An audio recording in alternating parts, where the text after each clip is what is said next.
L'éthique est un domaine fascinant qui laisse toujours les chercheurs sur leur faim en raison de la dynamique des sociétés humaines et des questions souvent délicates qu'elle aborde. Je n'ai point honte de l'Évangile, je crois donc je parle et je m'engage.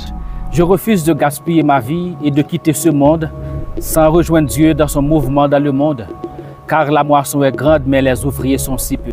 Plus que jamais, ce monde déchu a besoin de Jésus. Salut mon ami, c'est Wendell D-Web. Quel plaisir de vous retrouver. Aujourd'hui, nous allons parler de l'éthique, plus précisément de l'éthique chrétienne. Nous allons dans un premier temps définir l'éthique, ensuite l'éthique chrétienne et enfin voir comment celle-ci est formée, c'est-à-dire la formation de l'éthique chrétienne. Merci de rester avec nous. L'éthique trouve ses racines dans un passé très lointain, de la formation de la société humaine et notamment dans l'élaboration de codes moraux ou de codes de conduite. Ainsi, chaque époque a ses propres questions éthiques, nécessitant un effort constant pour examiner les réalités sociales et les nouvelles tendances afin d'élaborer des lois, de prendre des décisions, de faire des choix et d'harmoniser la vie sociale. De son côté, l'éthique chrétienne est confrontée à ses propres défis en raison des nouvelles tendances, philosophie, politique, idéologie, avancées scientifiques et technologiques. Tout cela met les éthiciens chrétiens en alerte pour tenter de formuler des réponses appropriées afin de guider la communauté chrétienne dans son positionnement. Cependant, si les concepts ont des dimensions, ils ne sont que parfois clairement définis. Nous proposons donc de répondre à trois grandes questions. D'abord, qu'est-ce que l'éthique? Ensuite, qu'est-ce qui rend l'éthique chrétienne? Enfin, comment se fait la formation morale chrétienne? Qu'est-ce que l'éthique? Étymologiquement, éthique vient du mot grec ethos, qui signifie coutume, habitude, caractère ou disposition.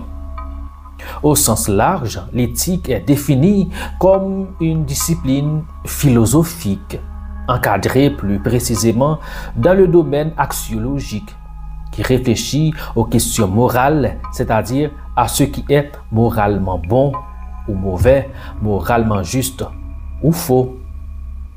De ce point de vue, l'éthique peut être considérée comme une théorie des valeurs et des principes moraux.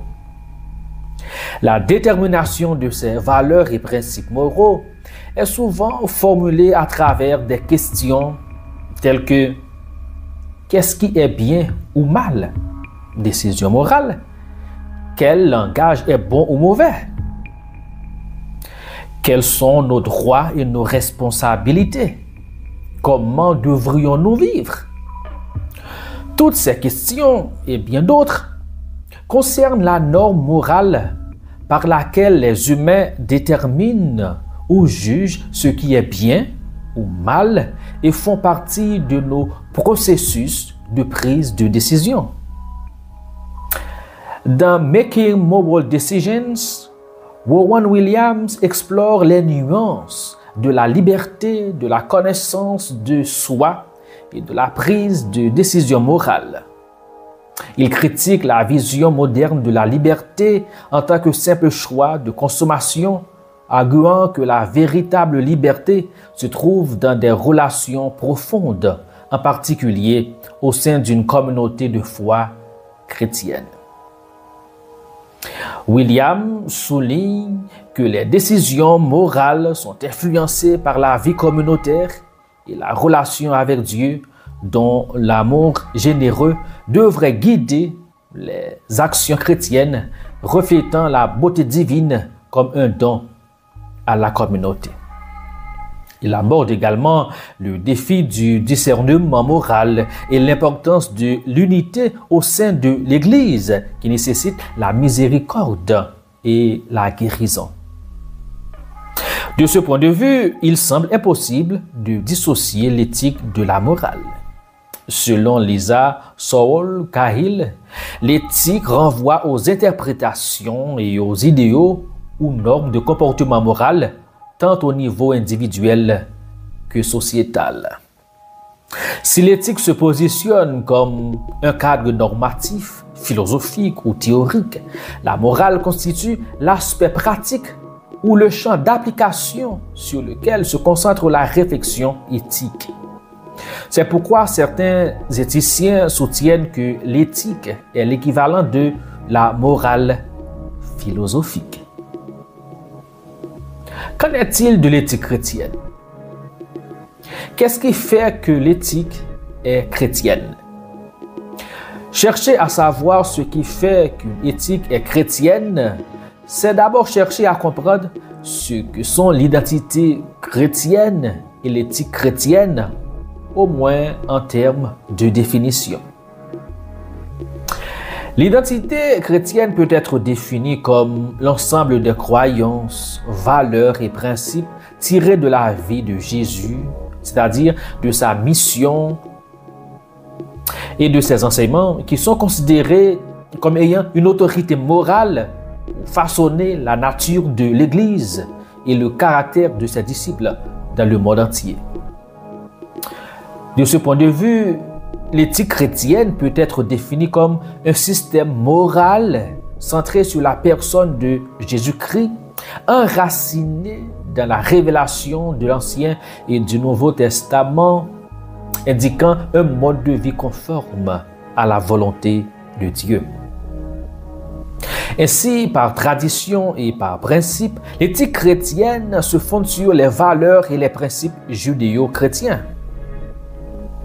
À la lumière de la définition de ces deux concepts, ce qui rend l'éthique chrétienne est essentiellement son théocentrisme et surtout son christocentrisme, c'est-à-dire elle est centrée sur Dieu, notamment la personne de Jésus-Christ, l'expression la plus complète de sa théologie. En d'autres termes, l'éthique est chrétienne parce qu'elle est une réflexion théologique sur la vision chrétienne de la morale fondée sur la révélation d'un Dieu aimant, juste, tout-puissant et parfait. La nature de Dieu, la vie et l'enseignement de Jésus, exposés dans les évangiles et interprétés dans les épîtres et l'histoire de l'Église, sont donc considérés comme le fondement ultime de cette éthique. Cette réflexion trouve sa pertinence dans sa capacité à aborder et à répondre à des questions morales telles que celles évoquées au début, et dans sa vocation à mêler foi et action, théorie et praxis, c'est-à-dire pratique, dans la perspective du royaume de Dieu. L'éthique est chrétienne parce qu'elle diffère des autres systèmes ou normes morales. Les valeurs ou vertus qu'elle promeut sont utiles pour enseigner, pour convaincre, pour corriger, pour instruire dans la justice, selon 2 Timothée 3, verset 16. Ces vertus contribuent au renouvellement de l'esprit du croyant, lui donnant la capacité de discerner la volonté de Dieu, ce qui est bon, agréable et parfait, selon Romains 12, verset 2. Enfin, l'éthique est chrétienne par sa finalité. Il ne s'agit pas de développer ou de se réaliser soi-même, ni d'aider les gens à devenir la meilleure version d'eux-mêmes, mais de glorifier Dieu dans une relation d'amour. L'éthique chrétienne ne vise pas notre amélioration, mais plutôt notre transformation, d'où la pertinence de la rédemption offerte par le Christ. C'est pourquoi pour Jésus, l'aimer signifie garder ses commandements, voir Jean 14, verset 15 et Jean 15, verset 14. Dans ce contexte, N.T. Wright, dans une brillante présentation sur YouTube titrée After You Believe, Why Christian Character Matters, oppose la vision aristotélicienne et platonicienne de la formation du caractère à la vision chrétienne. Il souligne que la vision chrétienne consiste à former des personnes pour un rôle corporatif. Il souligne également que le caractère est forgé par nos choix et notre volonté de cultiver le fruit de l'esprit. Enfin, Wright établit un lien entre l'eschatologie, la doctrine des fins dernières, et l'éthique, affirmant que l'amour n'est pas notre devoir, mais notre destin. Face à tout cela, une autre question mérite notre attention. Comment se fait la formation morale chrétienne?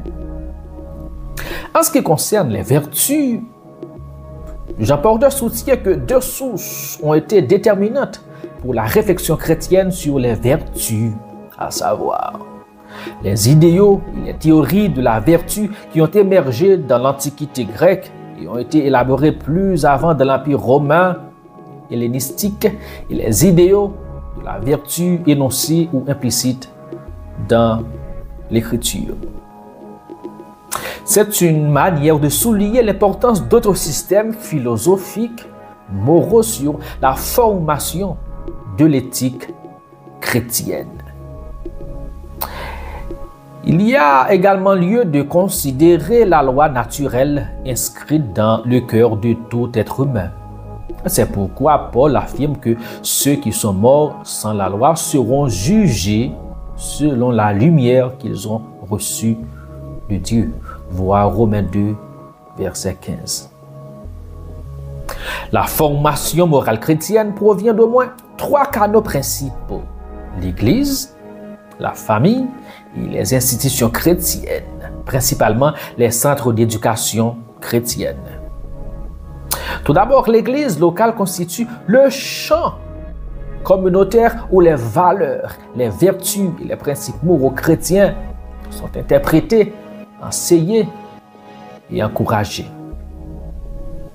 Autour de cette norme morale chrétienne, les croyants cherchent avant tout des réponses aux questions morales et des conseils pour prendre des décisions morales et faire des choix difficiles. En ce sens, l'Église est une institution ou une autorité morale. La formation morale chrétienne dans l'Église en tant que communauté de foi vise à transformer les vies à l'image de Jésus-Christ par la vertu de l'Esprit Saint. Deuxièmement, la famille chrétienne en tant que vecteur de formation et de transmission de la morale chrétienne est cruciale puisqu'elle est le premier lieu d'application des vertus chrétiennes. Enfin, les institutions chrétiennes, en particulier les universités chrétiennes et les séminaires théologiques, sont des lieux de réflexion théologique et philosophique sur les questions morales contemporaines, les analysant à la loupe de l'écriture et de l'histoire pour les aborder de la manière la plus méthodique possible. Le cursus ou le curriculum reflète ainsi les valeurs et les vertus et les principes chrétiens impliqués dans le processus de formation.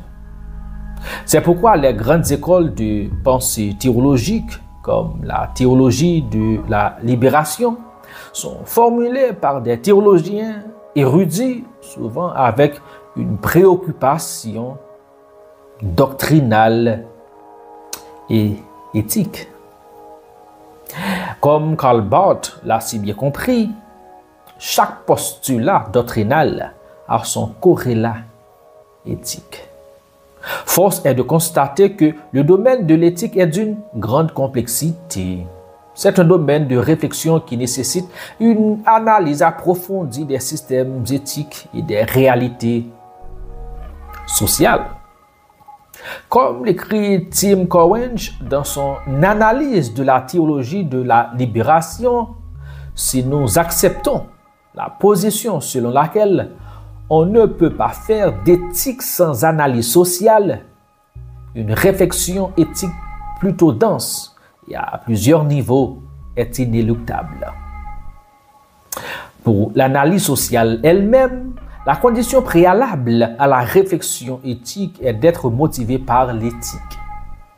Quoi qu'il en soit, l'éthique en tant que réflexion sur les questions morales, en particulier l'éthique chrétienne, peut nous guider dans nos choix de vie. L'éthique chrétienne se distingue des autres systèmes moraux ou normes morales, principalement parce qu'elle vise à nous donner les moyens de devenir de véritables adorateurs du Dieu vivant et vrai. Elle participe au façonnement de notre caractère.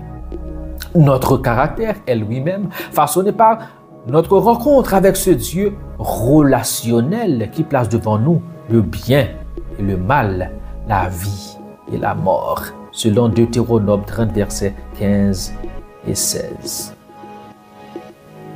Merci de l'intérêt, mon ami. C'était votre serviteur web. À la prochaine pour une nouvelle vidéo éducative et inspirante. N'oubliez pas que ce contenu est disponible sur notre site internet www.jecroisdoncjeparle.org. Pour avoir accès à toutes nos ressources, veuillez visiter notre site internet le www.jecroisdoncjeparle.org. Tous nos contenus sont pratiquement disponibles sur la plupart des plateformes de podcast. Vous n'avez qu'à taper « Je crois, donc je parle ». Tous nos livres sont aussi disponibles sur Amazon en version e-book, broché et relié. Merci d'intégrer notre communauté. Merci de partager et de consommer nos contenus. Que Dieu vous bénisse abondamment. Grandissons ensemble dans la grâce et la connaissance de Jésus-Christ, notre Seigneur.